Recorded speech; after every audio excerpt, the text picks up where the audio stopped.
ساعت با وقت پراگ 10:01 است و من شالوگلو خوجه با سرخط خبرهای روز در خدمت شما تا چند دقیقه دیگر و تشکر میگم که ما را هر روز در همین وقت و در بخش‌های مستقیم تماشا میکنید و فکر میکنم که در برنامه خبری نیز همه شما از آن را خواهیم دید که ساعت 1 با وقت پراگ، ساعت 4 با وقت دوشنبه و ساعت 2 با وقت مسکو تقدیم شما می شود و فراگیری موضوعهای روز تاجیکستان و جهان است.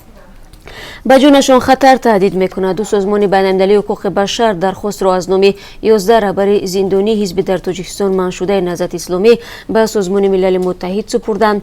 هنوز یک سال پیش گروه کاری سازمان ملل متحد از تاجیکستان رهایی محمد علی حید معاون رئیس این حزب را خواسته بودند و نماینده سازمان فریدم ناو میگوید آشوب اخیر در زندان وحدت که در پی آن دو چهره سرشناس اعضای حزب ممنوع نهضت اسلامی به خطر رسیدند بیانگر آن است که جان اعضایان محکوم شده حزب در خطر می باشد.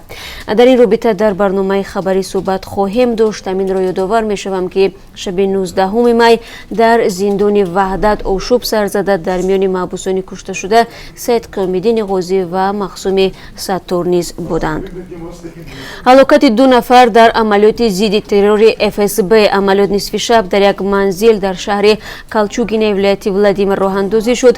کمیته ملی ضد ترور روسیه هویت کشته شده ها را اعلان نکرده. از آنها به عنوان افراد نام برده می شود که قصد انجام حمله های تروریستی را در قلمرو این کشور داشتند. اما کاربران رادیو آزادی میگویند کشته شده ها زاده تاجیکستانند و آنها را زمان پراندند که خوب بودند و به گفته باز هم کاربران رادیو آزادی یکی از آنها شهروندی روسیه را داشت و سالیان زیاد در ساختمان های ولایت ولادیمیر کار میکرد. نفر دوم به تازگی از تاجیکستان رفته بود.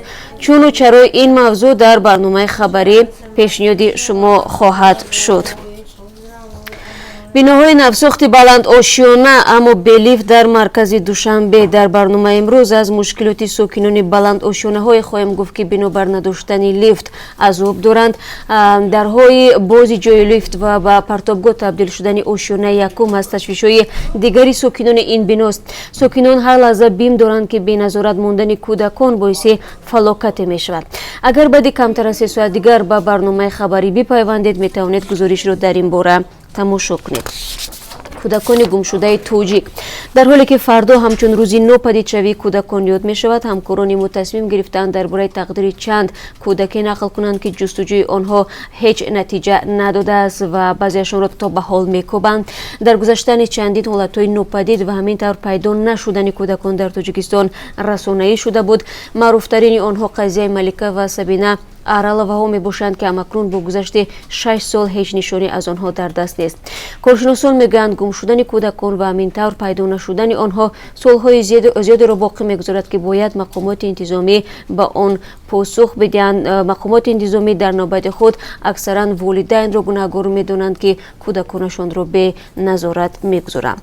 خب چند مطلب دیگر نیز هست که بینندگان عزیز من در برنامه خبری برای شما خواهم گفت. بعد از 3 ساعت دیگر در همین جا یعنی در آزادی ویدیو پخش مستقیم برنامه خبری پیشنهاد شما عزیزان خواهد شد و ما همچنین به قبول زنگ و درخواست و نوار و عکس‌های شما ادامه میدیم و تشکر میگیم که شما با ما همکاری میکنید و ضمن نفرانی که برای ما نوشتید که نمیتوانید نوید بامدادی رو طول این چند روز تماشا کنید، برای شما میگم که چند روز اینجوری با پخش مستقیم نوید بامدادی با مشکل رو بروست، یعنی بعد از اون که نوید ثبت میشود ثبت اون از یوتیوب ناپدید میشود و ما دوباره این برنامه رو ثبت میکنیم و شما اگر ثبت یکم رو نتوانستید ببینید حتما به آزادی ویدیو بار دیگر وارد شوید و ثبت دوم نوید در اختیار شما خواهد بود. امروز نیز همین گونه یک مشکل چند دقیقه ادامه کرد ولی حالا شما میتونید بدون مشکل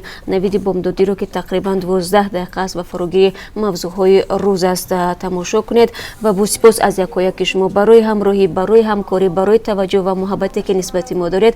همه شما رو بعد از 3 ساعت دیگر در بخش مستقیم منتظر می شود.